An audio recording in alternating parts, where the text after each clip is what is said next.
Buenas, buenas, ¿cómo va? ¿Todo bien? ¿Qué se cuenta? ¿Cómo estamos? Avisen si se escucha bien, si se ve bien y todo eso. La idea es... A ver, ahí subo un poquito, ahí, bueno, ahí espero que se escuche bien. Me van avisando en todo caso. ¿Cómo andan? Estamos a miércoles 24 del 1. Un nuevo stream de Age of Entropy. Hoy, bueno, nada, la semana pasada había dicho que por ahí streameamos hoy un poco más. Habría que ver, tenía que ver cómo iba la onda, cómo iba todo eso, y resulta que, bueno, nada, hoy pintó que hoy se podía dar, que por ahí se daba el espacio y la oportunidad, así que aprovechamos. Avisamos con poco tiempo de anticipación, pero bueno, un poco la idea en los próximos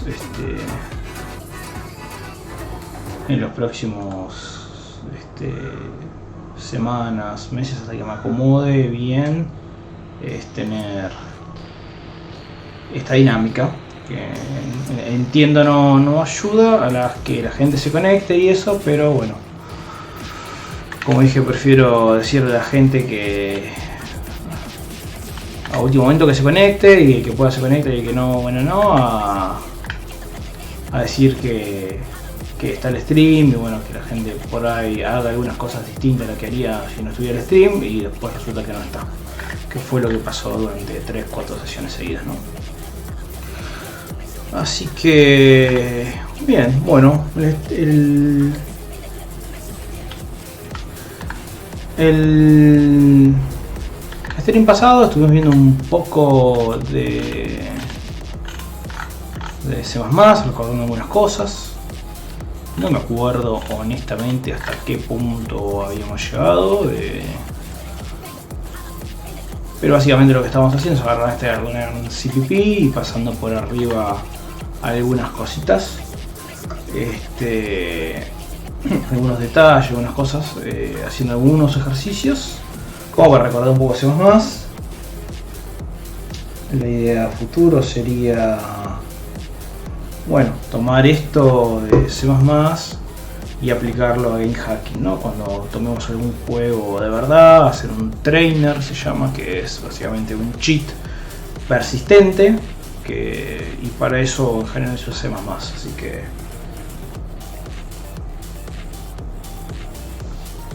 eso es lo que vamos a ir haciendo. Ahora, bueno, vamos a pasar por arriba por algunos ejercicios que ya tuve resuelto, ya estuve pasando.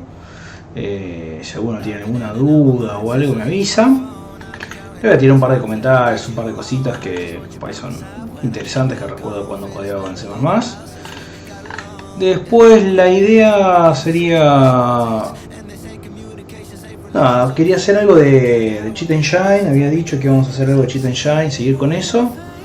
Pero tal vez antes de hacer eso de Cheat Engine, que no sé si ya iremos a terminarlo esta semana o no, estaría por ahí tomar algún problema y mostrarles cómo se lee el problema, cómo se puede subdividir ese problema y cómo se puede usar IA para acelerar el desarrollo o para complementar el desarrollo, ¿no? Mostrarles ese flujo con algún problema ahí que encontré en Python. No lo vamos a hacer más fácil, pero porque lo que me interesa en cuanto a concepto básicamente es...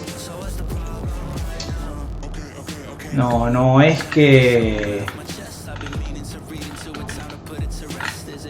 Perdón, esto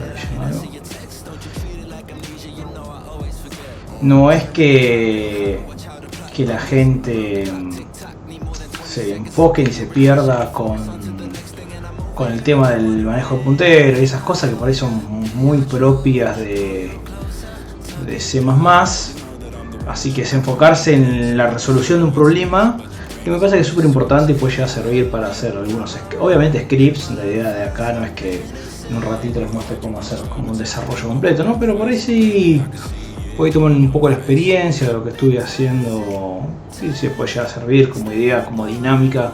Usted desarrolla sus propios scripts, sus propias tools y más, ¿no? Así que pensé que ya que estábamos hablando un poquito de desarrollo, bueno, seguir un poco con eso y después ya la semana que viene, no creo que lleguemos hoy, continuar con la Cheat Engine o con alguna otra cosita dando vuelta por ahí relacionada ya más con Wing Hacking.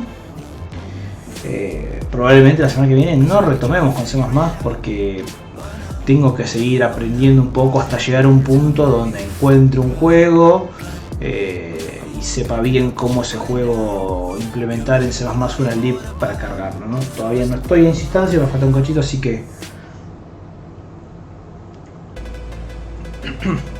haremos otra cosa en el medio. Así que bueno, nada. Eso es lo que vamos a ir viendo ahora. Y bueno, arrancamos. Tipos de datos, a ver, el tipo, vamos a ver, capítulo 4. Esto como digo, ya lo hicimos, vamos a pasar muy por arriba. Yo creo que no tuviera alguna pregunta o algo. ¿Qué onda, Alejandro? ¿Cómo estás? ¿Todo bien? ¿Todo tranquilo?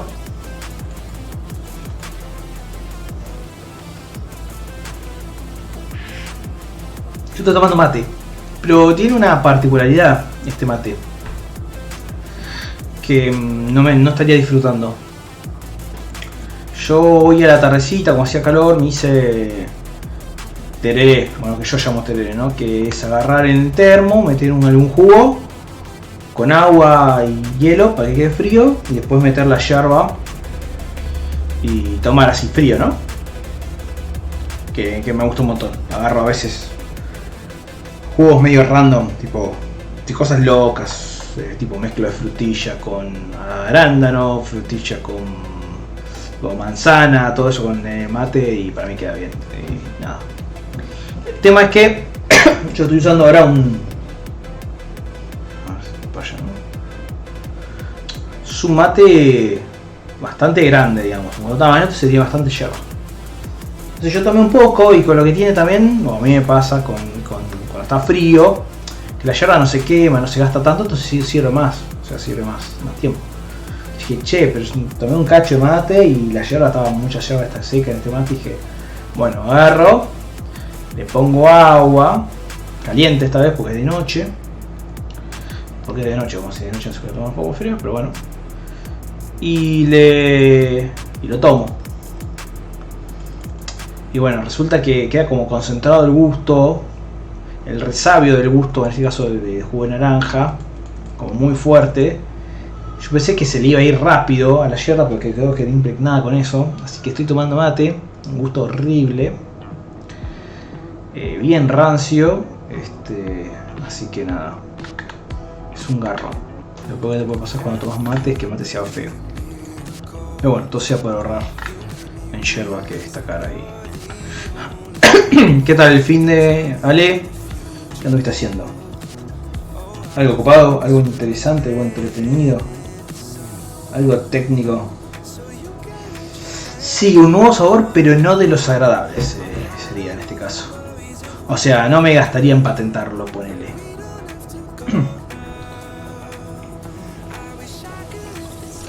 Oh, no, viste, no se va. Y queda el gusto. Y queda. Está igual de fuerte y asqueroso que hace un rato que tomé 3-4, pero con el tema de que el gusto rancio está feo, el gusto rancio se mantiene fuerte, pero después la yerba, que por ahí podría decir es la que te tapa un poco ese gusto, se va lavando, entonces lo único que queda es el gusto rancio. Así que no la estoy pasando muy bien con el mate. Pero bueno, no voy a bajar a hacer otro mate, tirar la yerba, ya fue. Ya estoy comprometido con la causa. Bien.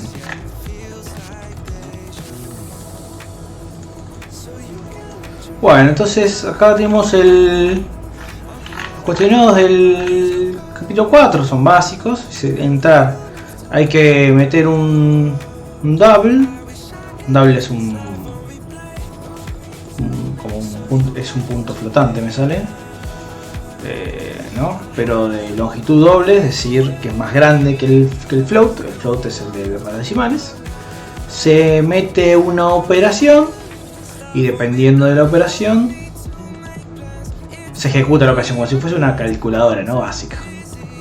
Bueno, entonces esto vamos a ver cómo lo hice. Este es capítulo 4. Capítulo 4. Vamos acá. Entonces yo lo que hice para separar los ejercicios fue meter un main, ¿sí? Donde se va a llamar, recordemos que el main es el punto de entrada para cualquier ejecutado. Y me creé un archivo .h.cpp distinto para cada uno de los capítulos que tenían algo de código para desarrollar, ¿sí? Esto es muy común para crear, se usa muchísimo para cuando se crean clases, ¿sí? Bueno, es algo bueno para mí que tiene C++ como lenguaje, que te permite separar lo que es la declaración de la implementación de algo, ¿no? Porque vos en el punto H, por ejemplo, en este ejemplo, vos definís o declarás la función, qué es lo que va a hacer, qué es lo que devuelve, qué parámetro recibe, esa implementación, y la implementación la tenés en otro lado, ¿no? Como acá, no importa cómo se resuelve, se resuelve.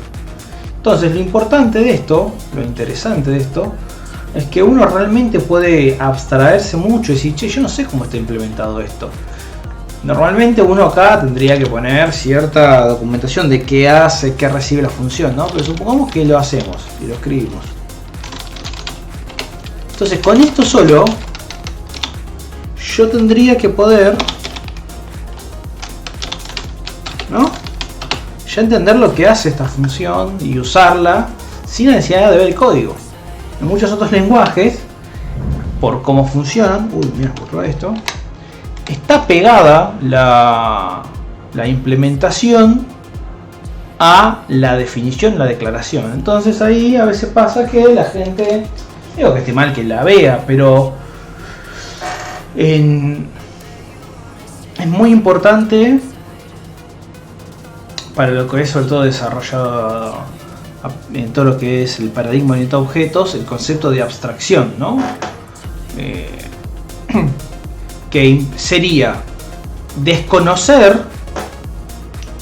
es una propiedad en realidad, no tengo una definición de libro, lo digo más o menos como es, pero no es exactamente tipo de libro de diccionario, que básicamente es la cualidad que tiene un software de poder utilizarlo, ¿sí? Una clase o lo que sea, sin conocer la implementación, ¿sí?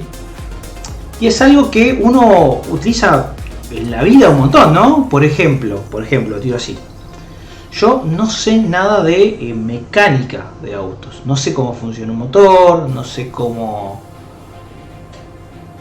si cuándo le debo meter aceite, cuándo me debo meter el agua, que tipo los frenos cómo funcionan, los cambios cómo funcionan. Yo solamente sé cómo lo tengo que usar, tipo cómo lo enciendo, cómo meto los cambios, las palanquitas, todo eso, y el resto no lo sé. Y yo, sin saber cómo funciona el auto, lo puedo utilizar perfecto. Eso se llama abstracción. Yo me abstraigo de cómo funciona para poder usarlo. Y eso en programación es lo mismo, ¿no? Es decir, la abstracción es, yo no sé cómo está implementada una clase, no sé cómo está implementada una librería, solamente sé que si yo llamo a esto, le paso estos parámetros, me va a devolver esto. Si yo hago esto, le paso estas cosas, me va a devolver esto, ¿no? Como precondiciones, poscondiciones y una descripción de lo que hace el método. Y eso, que es súper importante en cuanto a concepto, muchas veces no está garantizado. Por ejemplo, en Java, poniendo un ejemplo, en la mayoría de los casos, salvo en tipo de interfaces, cuando uno utiliza una clase, uno ve el método de la clase y ya ve el contenido y está adentro, ¿no? Entonces, cuando se desarrolla de esa forma, a veces lo que pasa es que uno no tiende a generar documentación para el uso, o clara, porque vos estás pegando, digamos, la implementación. Entonces, ¿para qué vas a describir lo que es un método? Tipo, que el desarrollador lo lea, el otro que vaya a usarlo. Y por otro lado te permite, no digo hacer trampas, pero es como al estar pegado, y si uno lo usa y uno lo ve y ve la declaración, por ahí ve el contenido y lee un poco y entonces induce o uno empieza a trabajar o condiciona la resolución de algo en base al contenido de lo que está usando, ¿no? No sé si me explico ahí. Entonces, ahí es bueno, está bueno esto que tiene la separación en lo que es el header, después es .h, y la implementación, en este caso es un CPP. Como todo en C++, no es obligatorio, a ver, esto que se vea bien ahí, ¿no? No es obligatorio, uno podría hacer un .cpp y utilizarlo y listo, pero está está esta capacidad que tiene. De hecho, no quiero ahondar mucho en lo que es un link, lo que es un compilador y los pasos, pero toma bastante importancia cuando uno empieza a desarrollar software más complejo, estos archivos, ¿no?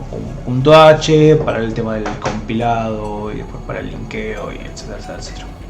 Pero bueno, nosotros tanto en eso no vamos a andar porque utilizamos lo mismo, ahí aplicamos la abstracción, nos abstraemos de cómo funciona eso, simplemente sabemos que le damos al botoncito verde, le da play y eso convierte el código que yo escribo en lenguaje máquina y se ejecuta, así que eso tanto nos importa, pero sí está bueno que uno desarrolla ir ordenando y separando, ¿no? O sea, básicamente no importa tanto el paradigma, o sea, hay distintos paradigmas, cada paradigma tiene suyo, pero en definitiva todos los paradigmas parten de una misma premisa, para mí, ¿no? Y esto es opinión mía, que una persona trabaja mucho mejor cuando un problema grande lo separa en partes y después va reduciendo la complejidad de la solución cada vez más, partiendo más y más, ¿no? Entonces, ya sea un paradigma orientado a objetos, un paradigma funcional, un paradigma, no sé, procedural y demás, todos terminan haciendo algo parecido. Es de distinta forma, con distintos formatos, se arman distintos flujos de comunicación entre las partes, se arman distintas partes, pero en definitiva es lo mismo, es agarrar un problema, identificar cómo se va a resolver en partes, de alguna forma se separan esas partes, en procedural son funciones, en orientado a objetos son clases con comportamiento propio, y uno va separando y disgregando hasta que llega a un punto donde empieza a desarrollar y resolver realmente el problema, ¿no? Obviamente uno no siempre empieza un flujo de ¿cómo se llama? De programación de ese estilo puro, es top down, es decir, empezamos desde arriba para abajo, diagramando estructuras, diagramando cosas grandes para resolver problemas y después va bajando. No siempre es así, pero sí en definitiva es, tengo un problema y lo separo en partes y cada partecita es más simple y me permite resolver parte del problema.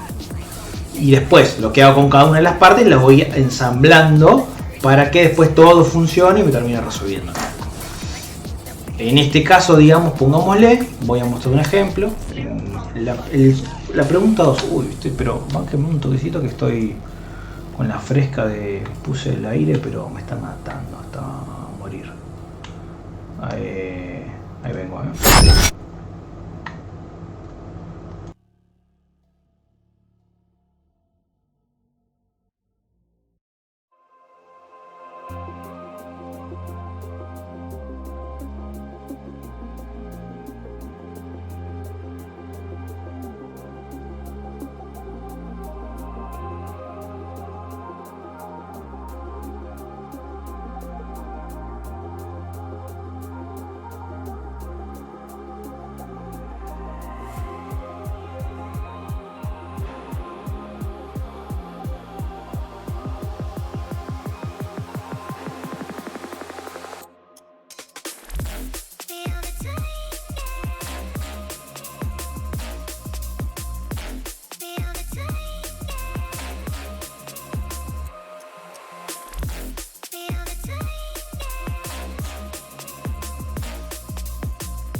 Bueno, ahí estoy de vuelta.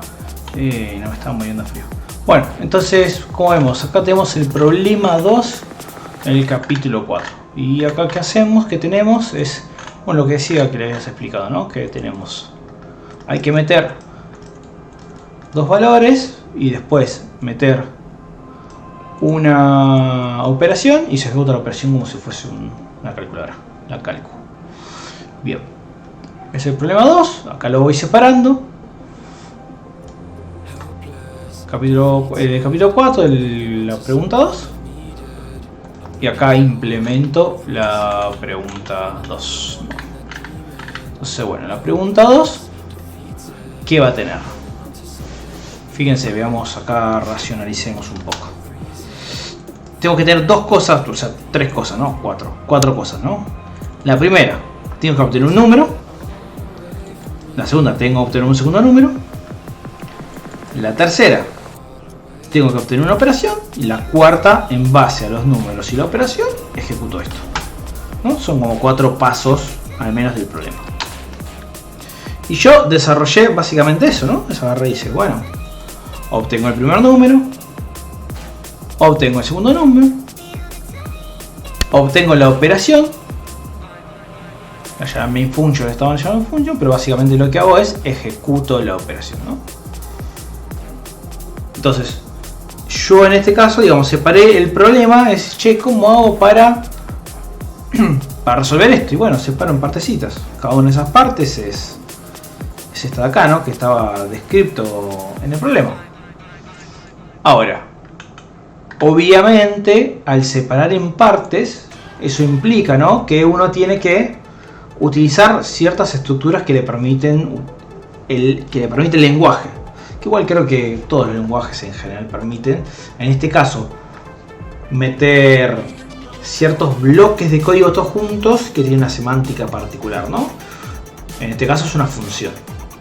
¿Y eso porque es importante? Y bueno, porque al separar, ¿no?, en distintas partecitas del problema, tengo que poder yo abstraerme, como decía, de lo que está haciendo, ¿no? Sí, o sea, si yo no tuviera la posibilidad de englobar en un nombre o en algo un conjunto de instrucciones o de operaciones, no puedo lograr esa abstracción y no puedo lograr esto que yo tengo acá, que es separar en partecitas y después ensamblar, ¿no?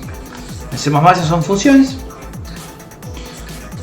Una función es básicamente eso, ¿no? Es un conjunto de instrucciones que tienen un nombre en particular, reciben parámetros, en este caso no recibe ninguno, y retorna opcionalmente un parámetro, ¿no? Entonces, en este caso yo creé 3 funciones distintas. Una que se llama input decimal number, que es el que va a meter el valor con punto flotante. Uno que me va a permitir cargar la operación de más, menos, multiplicación, división. Y otro que va a ejecutar la operación. Acá, o sea, como algo re básico, fíjense que llamo al mismo método 2 veces, ¿no? Esta es otra de las potencias que tiene abstraerse y separar en partes. Es que la misma parte la puedo reutilizar sin tener que volver a escribir todo desde cero, dependiendo del problema que tenga y qué es lo que quiera hacer, ¿no? Entonces, yo me creo un método no, una función que tira un mensajito por pantalla, dice mete un valor flotante, no me acuerdo cómo decía, captura el valor y lo retorna. Y como esto lo tiene que usar 2 veces, lo llamé 2 veces para 2 variables distintas, ¿sí? Entonces eso es otra cosa buena que tiene funciones. Después tengo una función de meter la operación, la de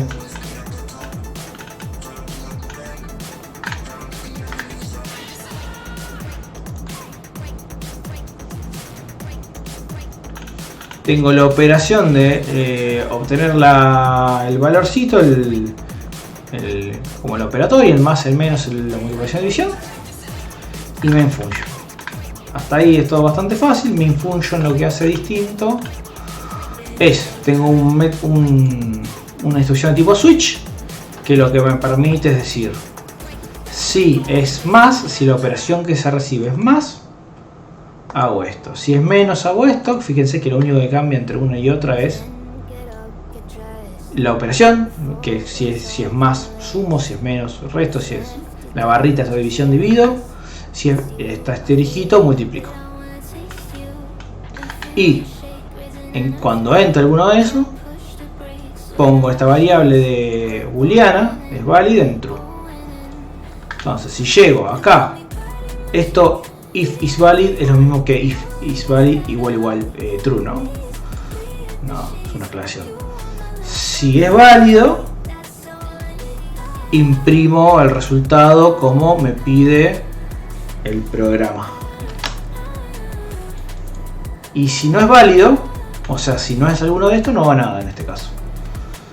A ver, el no hago nada, en este caso por ahí es válido, porque el problema no indica otra cosa. En un programa, un desarrollo real, el no hago nada requeriría hacer, o sea, algo que es avisar que no se pudo hacer porque la operación no está, o hacer una validación y un retry. Bueno, nada, no quiero complejizarlo porque es un ejemplo esto, para probar funciones y más, pero nada, listo, así se hace.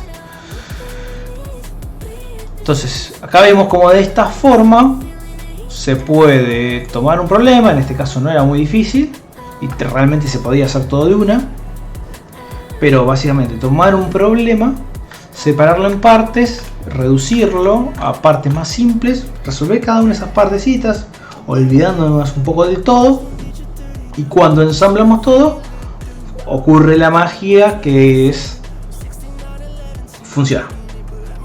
Nada, esto después ahora cuando vamos a hacer algo en Python después en vivo, ahí lo vamos a aplicar y vais a ver más claro. Pero bueno, así se resuelve básicamente este, y después para utilizar una función, en este caso, bueno, otra cosa importante acá en C++, fíjense que es interesante la separación entre cosas privadas y públicas. Yo acá declaré dos funciones, solve question 2, solve question 3. Pero en el punto .cpp, que es la implementación, yo tengo más funciones. Entonces esto me permite jugar con cosas que yo quiero que sean internas, que no se expongan, que no se ven de afuera, que se usen como una caja negra, y cosas que sí están expuestas y que se pueden utilizar, ¿no? Que vendría a ser la interfaz propiamente dicho de las métodos.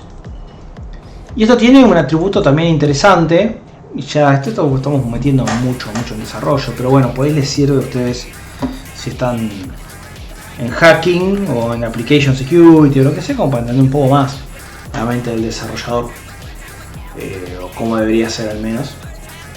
Y es que si yo solamente pongo lo que yo necesito acá, primero me aseguro que no usen otras cosas, pero no por un tema de copyright ni por un tema de que yo no quiero que sepan cómo está implementado, sino porque si yo, imaginemos que yo el método input decimal number lo expusiera, ¿no? Acá. Entonces, acá. Entonces, ¿qué pasa? Por ahí hay alguien que quiere un método que lea un número flotante y dice, mira, acá hay un método que básicamente me devuelve un número flotante como input. Listo, lo uso, ¿no? Entonces va, lo implementa, va y lo copia y lo pega en el código suyo. Entonces por ahí no tiene nada malo per se. Pero el problema está en que después, si yo quiero por algún motivo cambiarle el nombre a esta función o agregarle más cosas, por ejemplo internacionalización, algún parámetro extra porque es para robustecerlo, porque hay un bug y lo necesito, si yo hago eso, voy a terminar rompiendo otras cosas porque la gente empezó a usar mi método input decimal number, que no deberían haberlo usado, en realidad, ¿no? Entonces, el separarlo y exponer solo lo necesario ayuda a evitar este tipo de temas, ¿no? De el acoplamiento entre dos cosas, obviamente sin querer, ¿no? Nadie va a agarrar y decir, me voy a acoplar a propósito, voy a utilizar todo esto a propósito, ¿no? Pero pasa más seguido de lo que uno cree, por eso está bueno Solamente exponer lo que se supone que tiene que estar expuesto para dar la libertad después para que el desarrollador toque y haga lo que quiera con lo que es propio. Eso también es otra cosa importante. Bien. Entonces, esa es la pregunta 2. Si uno tiene alguna duda o algo de cómo se resuelve, por qué se hizo algo, avise, pregunte y lo vemos, ¿no? Yo voy rápido porque no va al key la cuestión. Era más que nada la idea practicar un poco de C++, así que nada, no. Si hay alguna pregunta lo vemos. Esta es un poco más challenging, ojalá con esto. Bueno, tengo una función para calcular la altura de una bola después de X segundos. Perfecto, gracias Ale. La bola después de X segundos. ¿Sí? Entonces básicamente yo pongo la cantidad de metros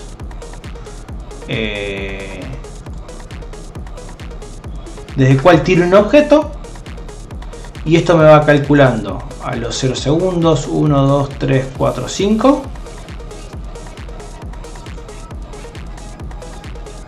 Acá el problema indica que es hasta 5 segundos. ¿A qué altura quedó? ¿Sí? Esto es un... ¿cómo se llamaba? Caída vertical. Donde es un problema de física del secundario, ¿no? Como el movimiento rectilíneo uniformemente variado. Son de esa onda, ese palo. Donde la idea de una caída libre es... dos cosas. La primera, no hay rozamiento. Con lo cual solamente aplica, veamos acá, ¿no? La gravedad y nada más. No importa, no hay rozamiento, no importa la forma del objeto ni nada.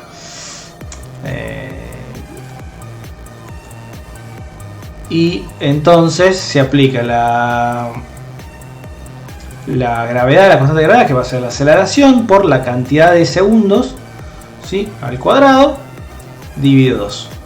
Y eso te da, básicamente lo que te da es la distancia recorrida en esos X segundos. En la caída libre, los X segundos de distancia recorrida va a ser de arriba para abajo, ¿no? Nada. Entonces en este caso estamos calculando eso. Bien. Entonces ahí podríamos hacer un ejercicio y preguntar, bueno, ¿y ustedes qué harían? ¿Qué ven acá que se podría separar? ¿No? ¿Qué ven ustedes que va y vuelve? El Wi-Fi Mesh que tengo anda más o menos. No sé si tiene todos los resultados que me gustaría que tuviera. Más que el internet me parece que no está andando del todo bien el provider que tengo ahora. A ver, bánquenme que voy a ver si, no sé, abro un cachito de la puerta más y... A ver, déjenme, a ver, un segundito.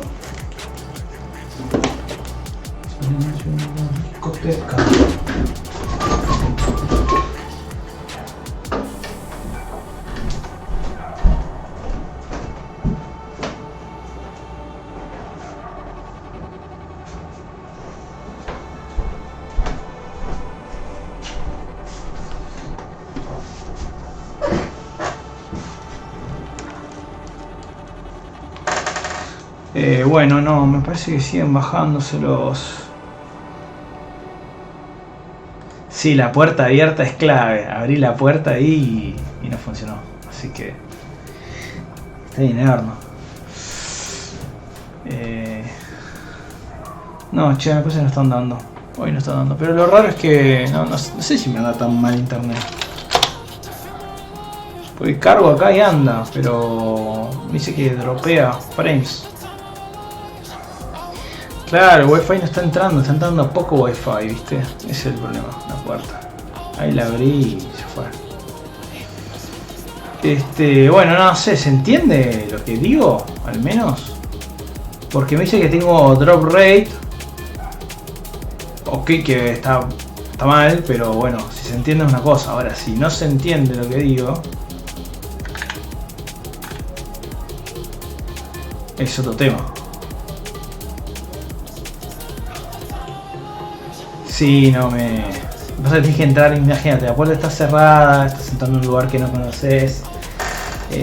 Nada, pasan cosas con el wifi. No, hay que tener cuidado, está peligroso el barrio. Así que bueno, no sé. Bueno, no sé. Vemos si sigue funcionando, si no en un rato corto y volver a otro momento, ¿no? Pero ahí no sé si... No digo que volvió perfecto, pero me parece que está al menos un poco mejor. o no se cortó del todo.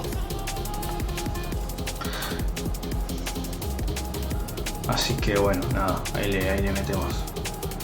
Bueno, entonces ¿qué tenemos acá? ¿Qué es esto? No, perdí, acá.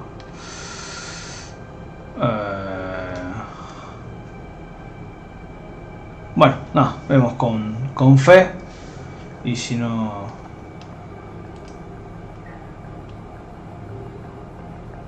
Este es el que yo veo. El que yo veo a veces. La CPU está bien, frames dropeados. Sé que yo dejo siempre y dando vuelta. Y veo los frames dropeados y me agarro mala sangre porque digo, ¡ah! Mira, se dropean muchos frames. Y dejo un código mira. Lo muestro acá, ¿ven? Entonces te dice, ¿cuánto se dropeó? 11%, qué garrón. El tema es cuando sube. Bueno, nada. Vamos con eso, vamos así. Bueno, el raro venía bien y la chocó el wifi. Para mí se engolosinó. Dijo, qué bien que estoy andando, voy a tomar más. Voy a blodear con más polenta y la chocó. Algo así pasó seguro. Bueno, vemos sí, que espero no tengamos más caídas. Seguimos. Bueno, entonces la idea acá es, no sé hasta dónde habíamos llegado, pero básicamente acá tenemos este problema que creo que es claro. Y la magistral clase de física, espero que no se haya perdido mis conocimientos arduos sobre caída libre y tiro vertical, clave, fundamental, física del CBC, física 1, física más tirando al estilo, ¿cómo se llama? Secundario, sin rozamientos, sin nada de eso. Ni funciones de probabilidad, algo bien clarito. Bueno, entonces la onda es esa. Entonces, se tira la bola de una altura, la altura la ponemos, digamos, nosotros como usuarios de este programa. Y se calcula los 0 segundos, bueno, 0 segundos obvio va a ser lo mismo que ahora. Al 1 segundo, 2 segundos, 3 segundos, 4 segundos y 5 segundos. Acá te dice hasta 5, no te dice hasta que llegue al piso. Hasta 5. Bueno. Entonces acá tenemos que separar el problema, como habíamos dicho.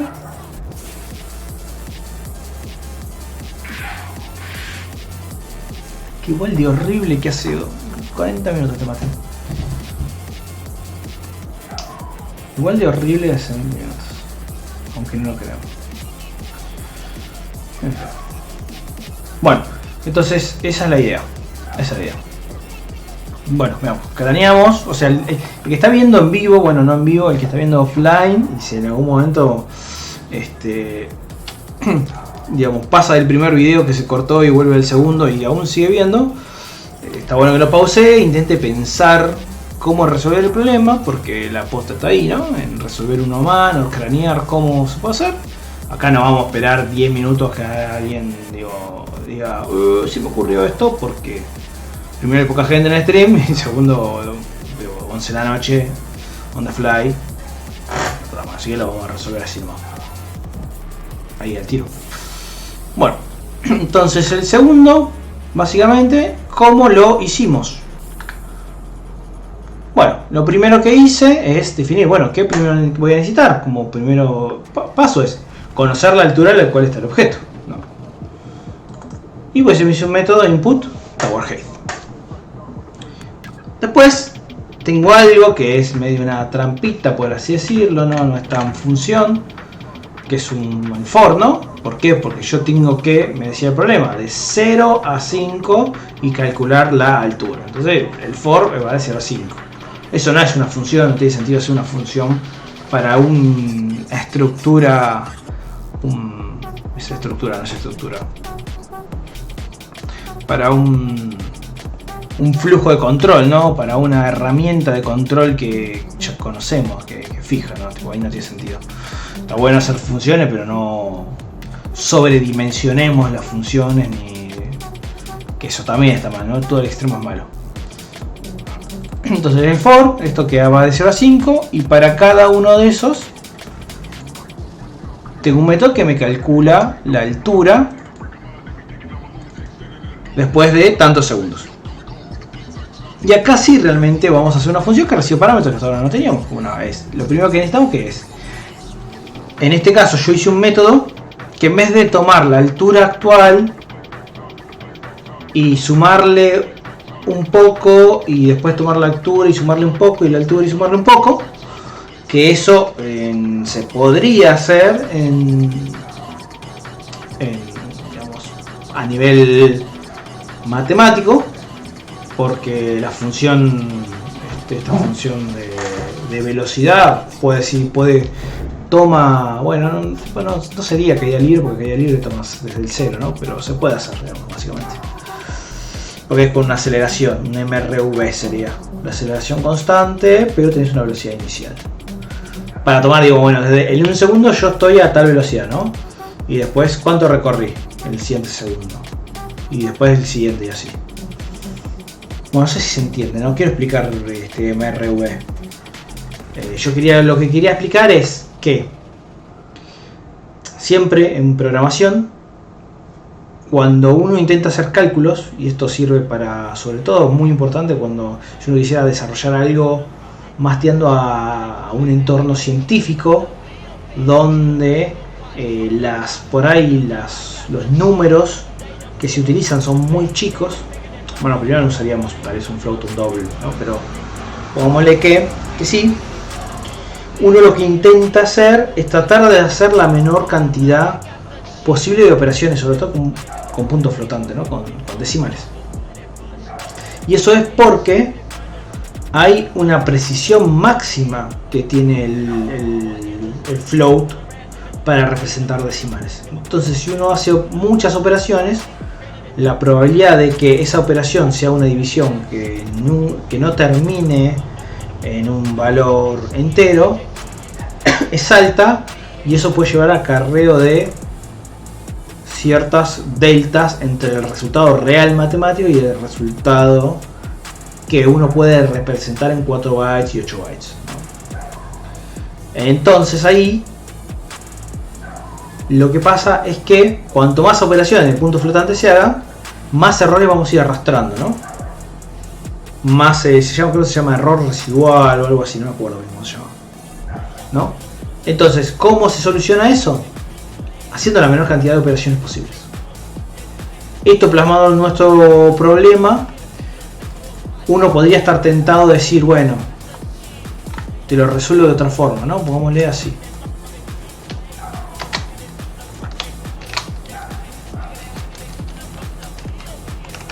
Float meters igual coso, ¿no? En vez de decir, bueno, ¿qué hago? Como tengo que hacerlo de segundo a segundo, esto es la del pichón. Soy canchero y soy millennial y uso las llavecitas para inicializar variables. Ojo con siempre actualizado. Entonces pongo meters más igual tower height second, ¿no? Entonces este cálculo, por lo que me haría es, en vez de hacer un cálculo de entre 0 y 18 cuántos, por ejemplo entre 0 y 4, de 0 a 5 cuánta distancia recorrió, acá hace algo parecido a lo que hacíamos antes, pero la diferencia es que te calcularía para cuánto recorrió en el primer segundo, cuánto recorrió en el segundo segundo y lo sumo, cuánto recorrió en el tercer segundo y lo sumo, cuánto recorrió en el cuarto segundo lo sumo, y el quinto y lo sumo, ¿no? Y los voy sumando. Si yo hago esto, implica que tenemos más divisiones, más cálculos, y podemos ir arrastrando el error. Probablemente si lo hacemos así, va a ser menos exacto que simplemente decir, bueno, yo sé que recorrió 3 segundos. ¿Cuánto recorre de 3 segundos? Entonces hago el cálculo teniendo en cuenta de 0 a 3 segundos. Y hago un solo cálculo. No sé si se entiende. Creo que lo complejicé mucho. Pero la idea sería esa. Es tratar, sobre todo con puntos flotantes, tratar de reducir la cantidad de operaciones para que sea para que tengamos menos errores y sea más exacto el valor. Flama. Buenísimo, gracias a él. Bien, entonces obtengo, digo al cálculo, donde obtengo la cantidad de segundos y calculo la distancia. Y después lo imprimo. Con el único caveat que si los metros es mayor a 0, imprimo, y si no, imprimo en el suelo. ¿Para qué? Porque como yo tengo cantidad de segundos, la realidad es que es como acá decirle, para cuando ya esté el suelo, tipo, no es translúcido el objeto que tiro y va para abajo, ¿no? Entonces, para evitar que de repente le diga valores negativos, digo, bueno, pongo un punto de control, si es 0, ya está en el piso y listo. Esto en programación, en desarrollo de juegos se usa mucho. Un cap a los valores.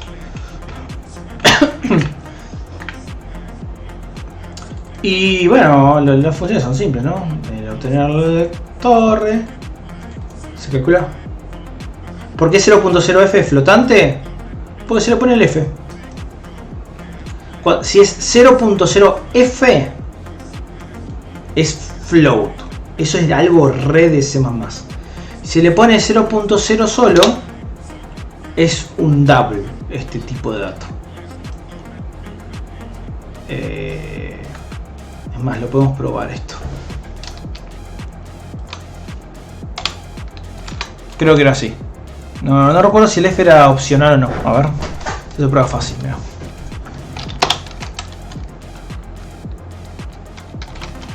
Hacemos cout. No, std. Imprimir 0.0.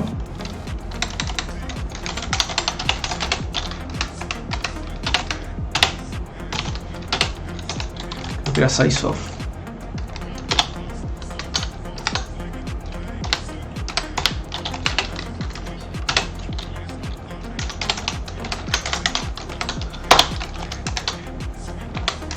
Esta parte no me acuerdo si era flotante o no, por ahí el F estuvo de más. Ahora lo vamos a ver. Listo, dámelo play.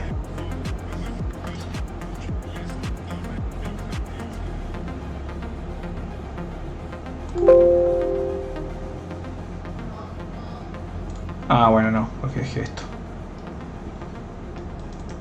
Dejé las funciones solve question y no le gustó. Me había olvidado esto.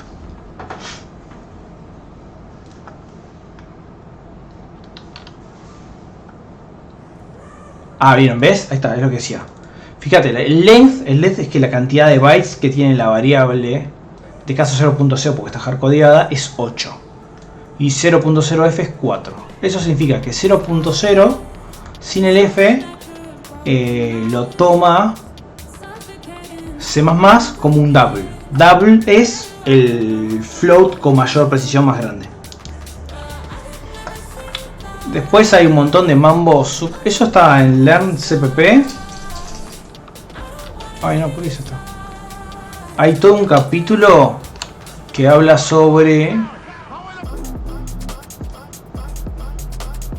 Acá, que está bueno. Igual esto en el libro de Structure que está. Tipo de conversiones. Conversiones numéricas, narrowing conversion. Esto, o sea, por ahí es medio aburrido, pero donde en realidad te van a terminar explicando parte de esto que digo yo del 0.0 y eso. Y por ahí te terminan diciendo, seguro te van a terminar diciendo que esto, o sea, el F sería innecesario acá. Por lo que esta operación tiene un tipo, una conversión implícita de float a double que sirve, bla bla bla. Pero bueno, como buena práctica, si sabemos que este meters es float y la comparativa sería bueno que fuera con float, ¿no? Por eso puse el F, nada más. Eso. Bueno, y se resuelve las preguntas. 3. El 5.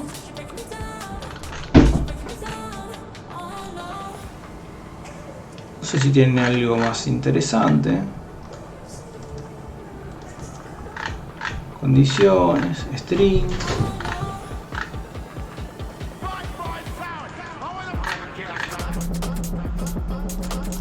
Agregar programa. Este va a ir interesante. Que resolví. Y un programa que pregunta el nombre y la edad de dos personas y imprime qué persona es más vieja. Ah, no es interesante esta en realidad. Lo hice igual. Hice la pregunta 2. ¿Cuál era la pregunta 2? No está mal puesto esto. Está mal el nombre. Porque la pregunta 2 sería la 5 en este caso. Bueno, de este lo único interesante, entre comillas, podemos decir que yo terminé usando acá un struct, ¿sí? Que es un tipo de dato compuesto, donde en vez de meter hasta veníamos usando tipo variables short, long, double, int y todo eso, que son variables simples. Esta es una variable compuesta, ¿no? Un struct, que simplemente son un conjunto de elementos que uno se define con nombre, todas empaquetadas. Y acá fíjense que devuelvo una persona. Entonces yo tenía que obtener dos personas, tío, input person. Esto por ahí podría estar mejor, pero básicamente puse acá si la edad de la primera imprimo older y si la edad del segundo imprimo older, ¿no? Pero cambio las variables de orden. Y en older como el choclo este, que es el que se me pedía ahí. La pregunta 6 creo que era.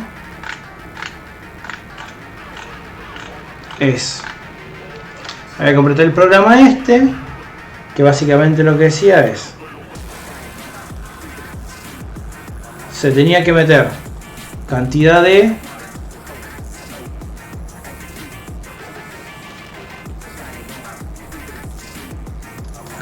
frases, o sea, esto era dinámico, esto era estático. En base a este valor se tenía que implementar esto que es quantity face, que dice 0, tenemos que escribir el string negativo. Si es 0, o sea no. Si es 1, single, a couple of, a few, many. Y la idea es que después quede un texto como Mary has a few apples, te las pones 3. Si fuese 0, Mary has no apple. Y así. Y get apples pluralize, que básicamente es si es 1 es apple y si no, apples. Entonces con estas dos fórmulas se imprimía algo así razonable. Es una pavada, no tiene sentido verlo, particularmente no tiene un secreto este. Use un switch, un case, en base a la cantidad de manzanas.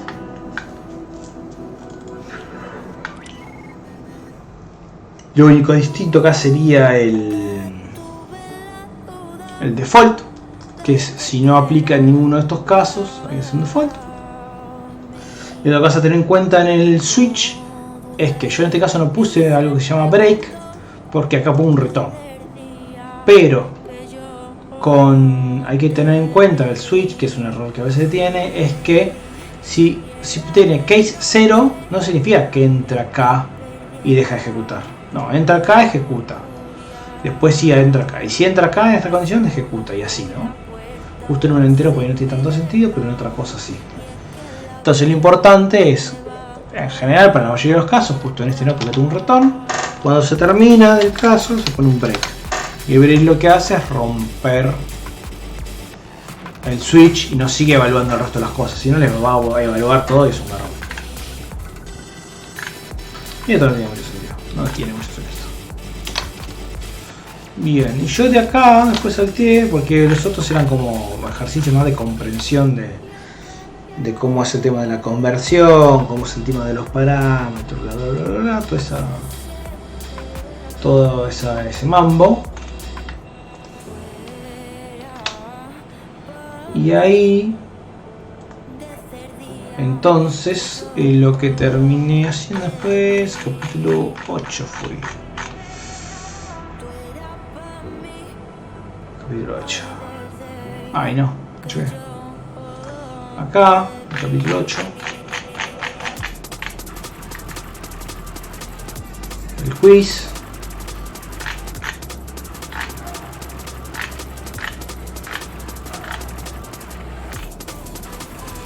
Inline, express, no importa esto.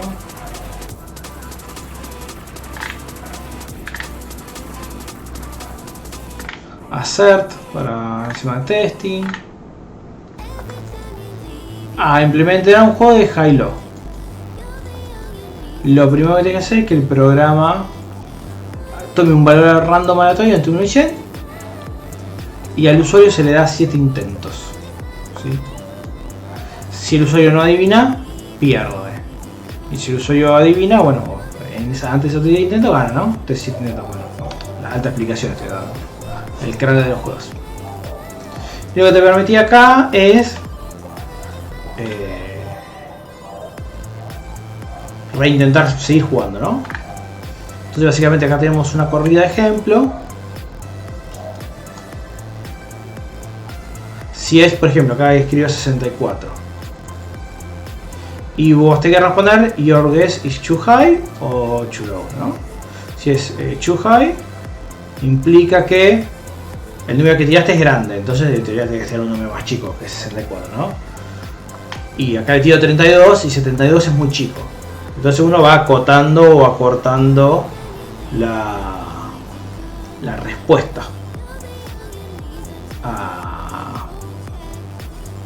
hasta que uno adivina, ¿no? Esa sería la idea.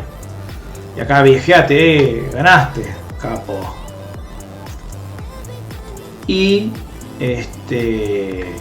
acá perdiste, malardo.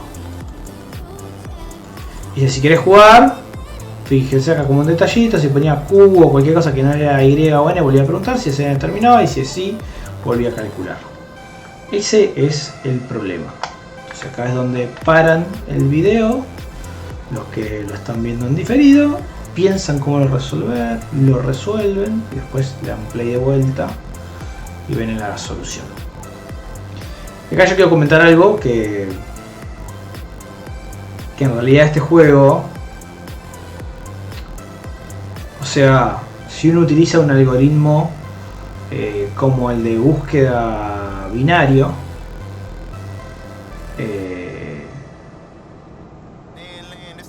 puede resolver siempre el juego, ¿no? Con seguridad, porque fíjense algo súper interesante, ¿no? Que dice del 1 al 100. Entonces, es del 1 al 100 significa que uno tenemos 100, bueno, obviamente 100 opciones aleatorias. Entonces, claro que sí, los primeros scripts salen así, de los primeros de la facu. Y del 1 al 100, entonces, fíjense que nosotros podemos ir adivinando los bits de esa información. O sea, de 1 al 100 implica que uno necesita 7 bits, ¿sí? Para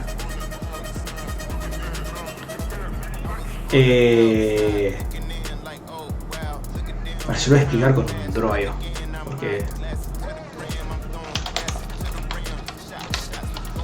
para que lo entiendan, ¿no?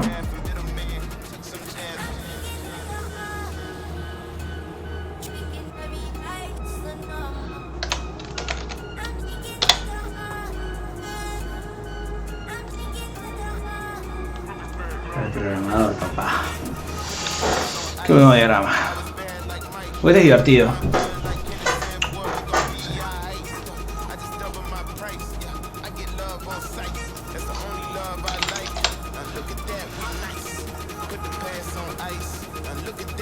Bueno, entonces uno necesita 7 bits, ¿no? Tipo, para esto. Claramente necesita 7 bits. ¿Por qué 7 bits? Porque bueno, no, eso no, en teoría el número no lo voy a hacer, pero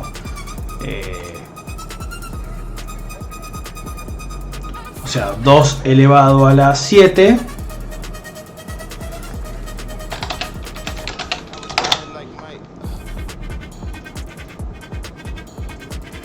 es 128, ¿no? Entonces uno necesita 7 bits básicamente para llegar hasta 128. como es del 1 al 100, estamos cubiertos.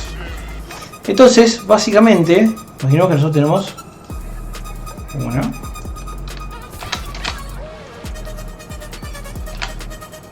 3, 4, 4, 5, 6, 7. Uno tiene 7, ¿no? 7 bits. Y acá el juego te dice que uno tiene 7 preguntas para hacer, ¿no? Entonces, como son 7 bits, la representación de cualquier número aleatorio que se define ahí, básicamente lo que uno tiene que lograr con preguntas es identificar estos bits de 1 en 1. ¿Sí? Y entonces uno necesita como máximo 7 preguntas.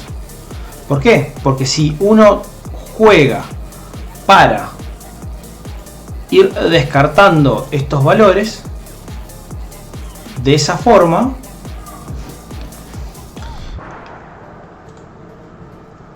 uno puede ganar siempre, ¿no? Después uno puede hacer cosas de forma aleatoria, más o menos agresiva.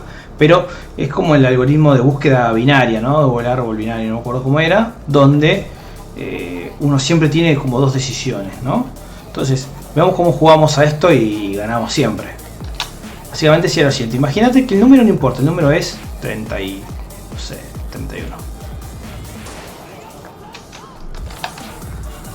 Esto en binario es, para que vean, en binario sería, ponemos 7, no me interesa el octavo porque es 001 111. Bueno, entonces en este juego donde uno pregunta por decimales, ¿cómo puedo adivinar con un solo valor? Esto estamos recordando que son enteros, ¿sí? O unsigned int, ¿sí? ¿Cómo puedo saber cuál es el valor de este acá? Bueno, es bastante fácil. Si uno pregunta por ¿es 50? ¿Sí? 50 es 001 1 0010. No, 50 no.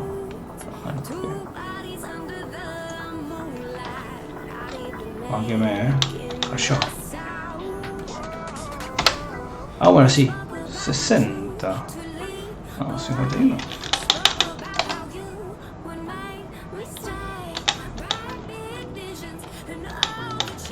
$55.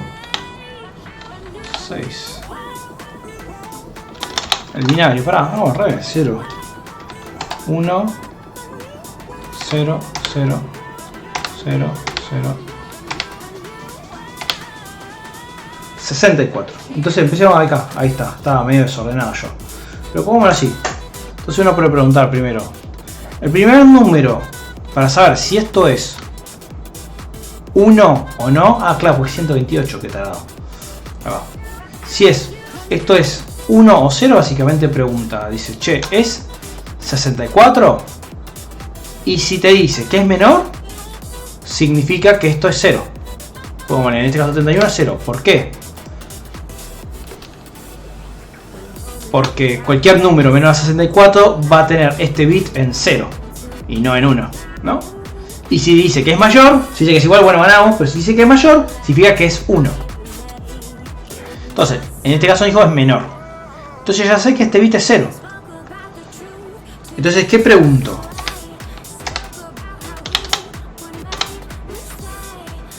Ahí está, lo hice, ahí voy a sumar.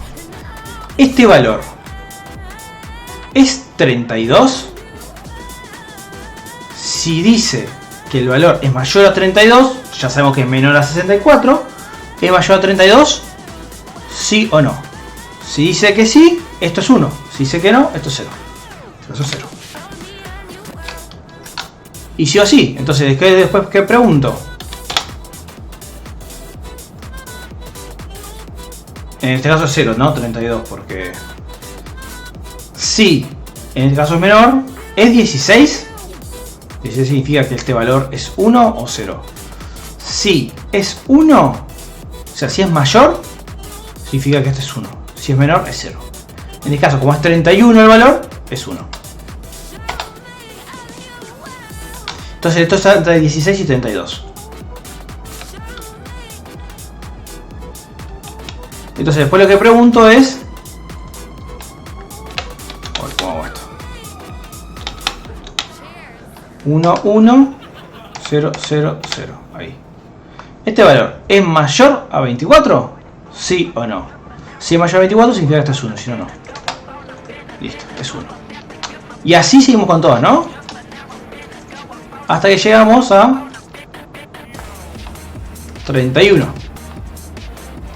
Que va a ser todo 1, 1, 1. ¿Sí? Entonces, con esta técnica sabemos seguro que podemos ganar. Porque tenemos 7 preguntas. Y con las 7 preguntas podemos sacar uno a uno los bits. Sí o sí. Digamos, pensándolo en binario, ¿no? De esta forma. No sé por qué se los dije, pero me pareció interesante. Pues tiene que ver con teoría de números. Así que de esta forma uno puede ir adivinando con 7 no hay challenge. Ahora, si cambiamos la cantidad de preguntas de 7 a 6 o a 5, ahí se vuelve como más interesante porque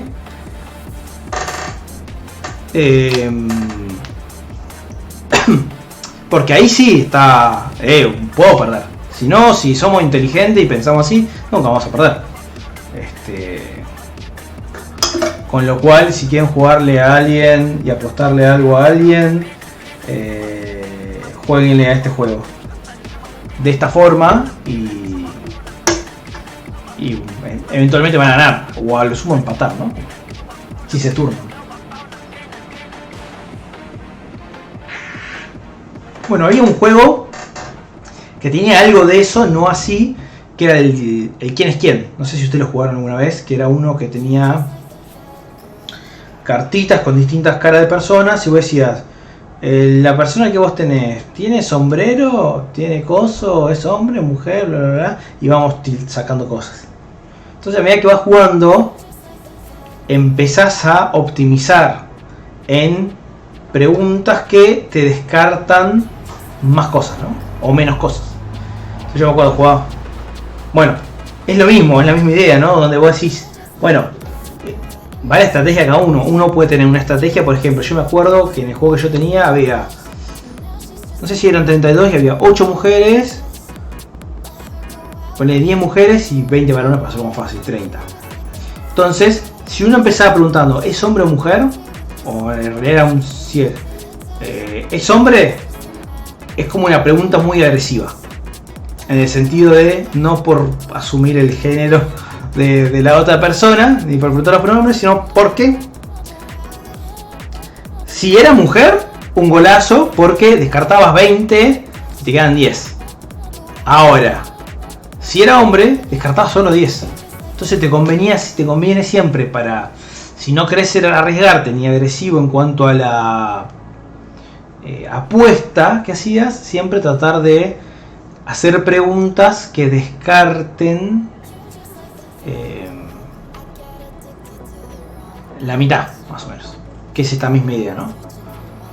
Y con esto sabes que tenés en probabilidad, en promedio, suponiendo que de sacarlo aleatorio, el mejor rate de encontrar al quién es la otra persona en la menor cantidad de preguntas posible, en promedio, ¿no? Digamos, yendo al infinito. Que es a lo que va el árbol binario, ¿no? Que te asegura que en la menor cantidad promedio posible de comparaciones encuentro el valor. Entonces en el árbol binario me acuerdo que lo que es costoso es insertar cosas y borrar, porque tenés que balancear todo de vuelta. Pero la búsqueda en promedio es súper rápida, porque es más, hasta me acuerdo, la búsqueda, a saber la cantidad de búsquedas o comparaciones que hacer, está el logaritmo en base 2 de la cantidad de objetos que tenías, o no puedo decir cantidad de objetos, o la cantidad de cosas. Algo así. Porque, bueno, el logaritmo es por eso, ¿no? Míreselo. Nada, eso me pareció simpático. Y... cuidado, ¿qué voy a hacer? Bueno, nada, el corolario de eso es que... no sé si hay corolario de eso. Me pareció simpático nomás. Bueno, entonces, ¿cómo se resuelve esto? Yo lo separé en... vayamos de vuelta al problema.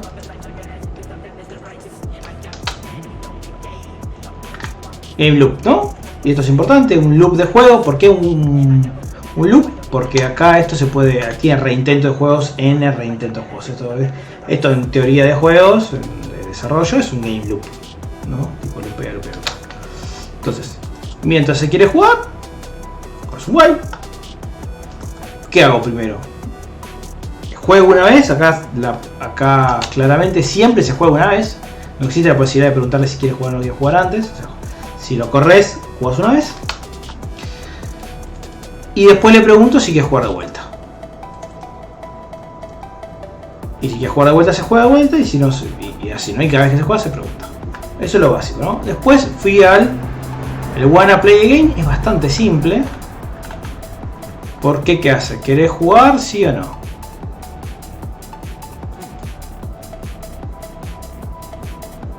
Y acá puse while true. Si es n, retorno false. Y si es y, retorno true, ¿no? Y si no es ninguno de estos, vuelve a preguntar. Porque acá en la pregunta es, fíjate, pusieron Q y vuelve a preguntar. De esta forma pregunto hasta que me pongas n o y. Y el retorno, ¿no? Entonces salgo siempre de eso. Y ahí obtengo el valor si quiero jugar de vuelta o no. Y para resolver el low high game, imprimo primero el mensajito, que es este. O sea, esto es un juego, ¿no? Y esto es otro juego. Entonces, primero imprimo el primer mensajito inicial. Tengo que obtener un valor random, ¿no? Para que empiece a adivinar. Y después le doy 7 posibilidades a la persona. Hasta 7 posibilidades para adivinar, ¿no? Yo acá lo puse en TI entre 1 y 8. Porque después tengo que imprimir acá la guess number. Entonces, nada, en vez de pasarle... Lo clásico siempre es de 0 a 7, ¿no? En este caso sería. Pero implicaría que después para imprimir algo tengo que sumarle 1, decía el cohete. Voy de 1 a 8 y listo. Obtengo el nombre. Entonces, para cada una de estas vueltas, ¿qué hago? Primero le pregunto a la persona que me dé un número. Y después valido el número si lo encontró o no lo encontró. Si lo encontró, lo termino. Y si no, cuando termino las 7 y no lo encontró, imprimo de che, no lo encontraste, el número es este. ¿Ven? Y acá vemos cómo básicamente se resuelve el juego. No es tan difícil, no es difícil.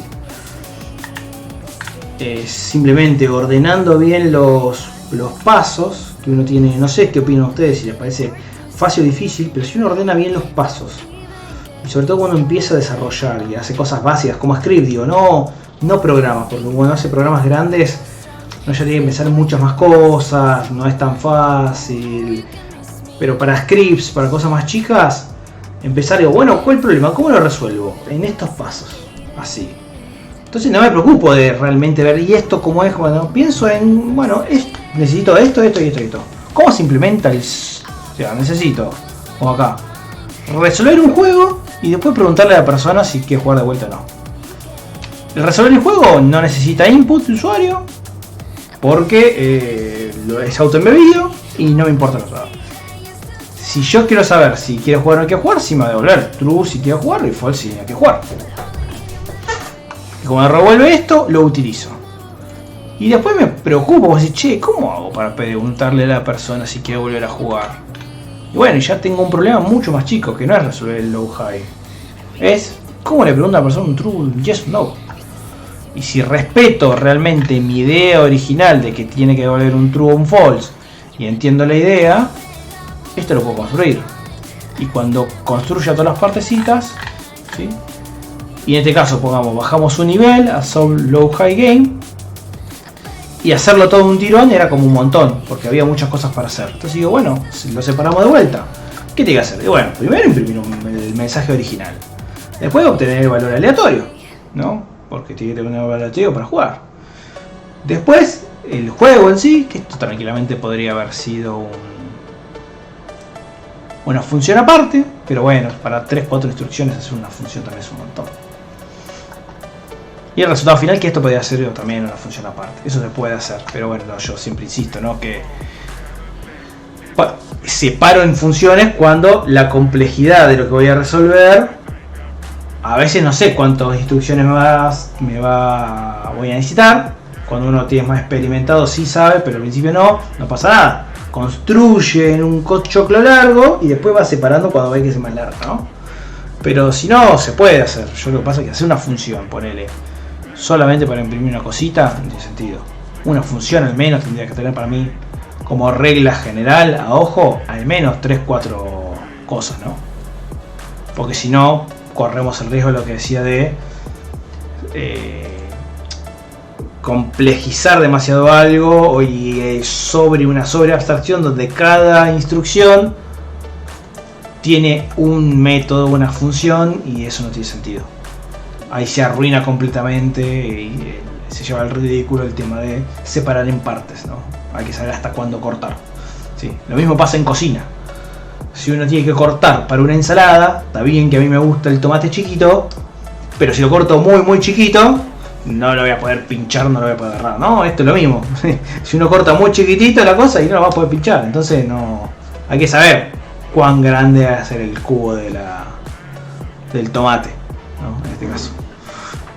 Obviamente esto uno lo va así como uno también aprende al tamaño de tomate que a uno más le gusta, cortando más grande, cortando más chico, lo digo, acá estuvo bueno, acá estuvo feo, acá estuvo bien, acá estuvo mal.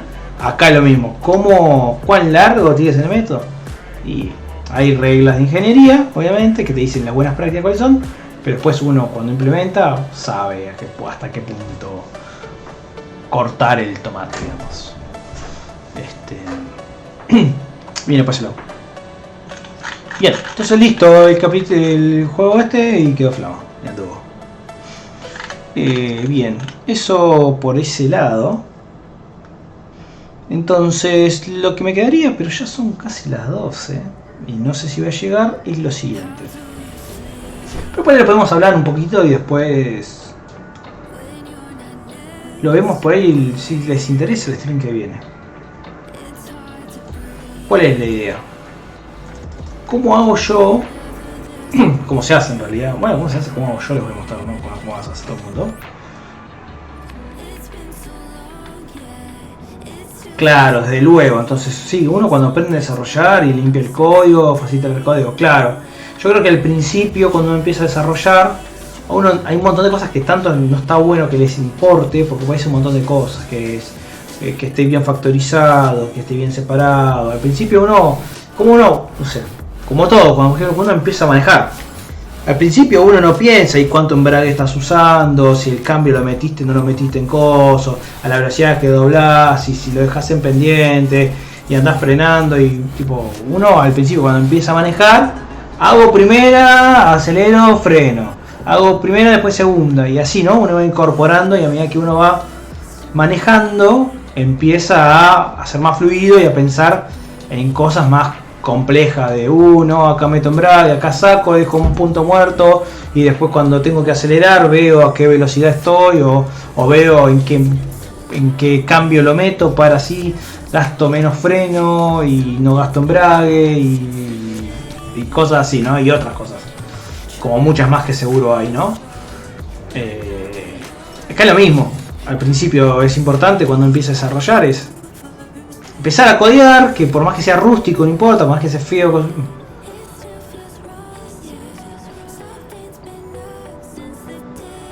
Claro, uno después va entendiendo, claro, cuando a veces uno le tiran, che, esta cosa, acordate. Pero, y después uno entiende, mira, sí, es así, tenés razón, es total.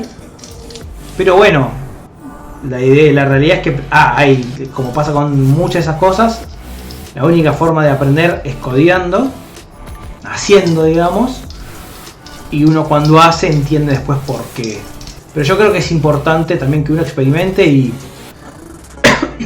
si uno no hace un choclo largo, copia y pega, y después tiene un error y dice, tengo que cambiar en todos lados, por ahí que te digan, no, tenés que refactorizar y no copiar y pegar, por ahí uno no lo termina entendiendo realmente por qué. Por ahí uno lo hace haciendo tipo mimic, pero realmente no entiende en profundidad. Entonces está bueno que uno empiece a codear, tener errores, es por esto, es por aquello, mirá, qué chino bárbaro es esto. Como todo, ¿no? Y con el tiempo uno va aprendiendo y va entendiendo esas cosas que dice uno por qué. Y realmente internalizándolo, ¿no? Porque más allá que uno le diga, hace método de hasta 10 líneas. Y bueno, lo hago. Y se puede hacer. Pero ¿y por qué? Y bueno, hasta que realmente no jugás con eso, no entendés. Creo del todo. Pero bueno. Pero es eso, es empezar a poco, ¿no? Siempre y tranquilo, con paciencia, y que te lleve tiempo y sentarte y constancia, ¿no? Siempre todo eso. Pero sí está bueno, y creo que para mí, acá que es un stream más de seguridad, yo creo que el desarrollo es súper importante en ciertas áreas. En todo lo que es Application Security, áreas de Product Security,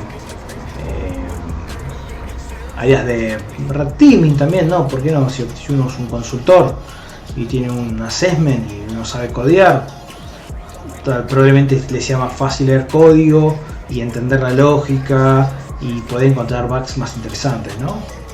Y por otro lado, para cualquiera, no solamente para el que hace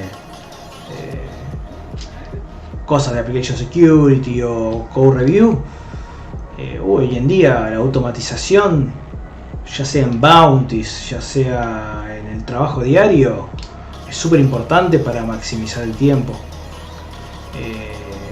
de provecho, ¿no? Y es un diferencial. O sea, si yo puedo, me pide una tarea, yo esa tarea de una forma realmente simple, fácil, puedo hacer un scriptcito o algo que me lo facilite o me lo ¿cómo se llama? Me lo automatice, ya está, es un gol. Lo hago mucho más fácil, o lo hago, o la tarea la resuelvo una sola vez y después es correr el script.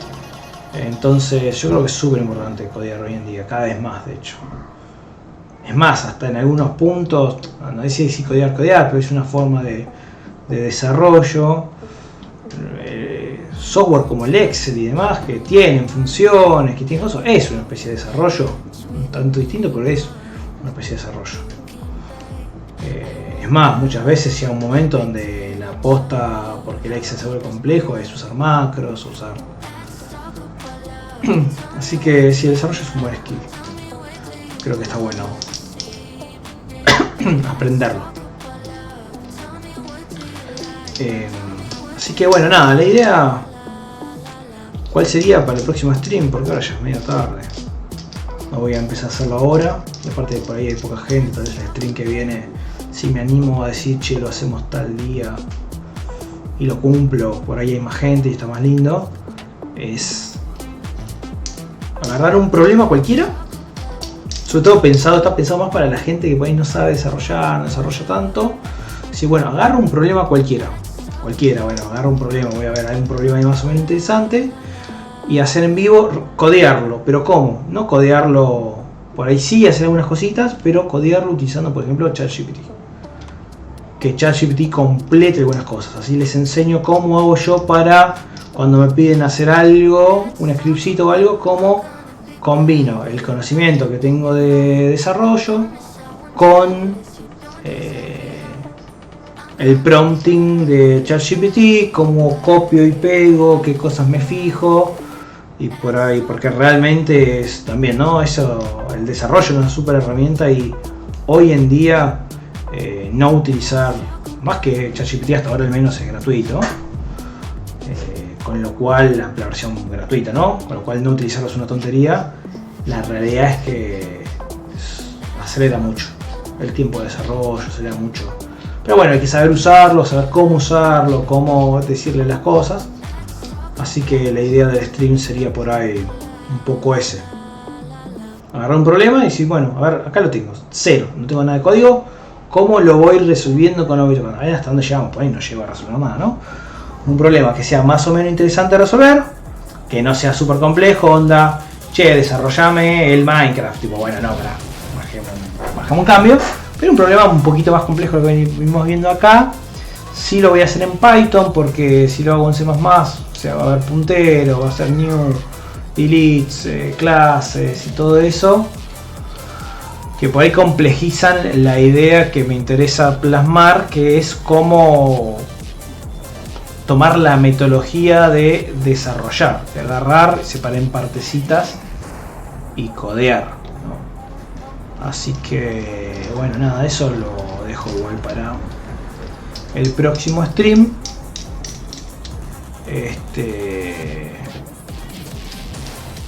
Nada, vemos si lo hacemos, cómo lo hacemos. Y nada, eso creo que es todo por hoy. Un stream con un par de problemillas así de coso, de conexión, pero se ve que en un momento se estabilizó, por suerte. Nada, muchas gracias a todos los que estuvieron, se conectaron, comentaron.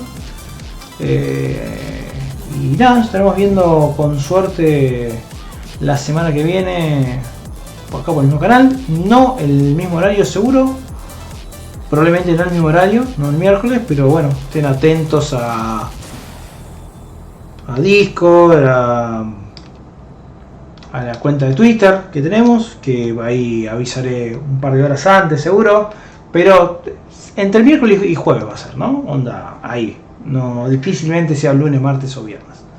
La apuesta sería para mí, si tuviera que apostar entre miércoles y jueves, tal vez el miércoles.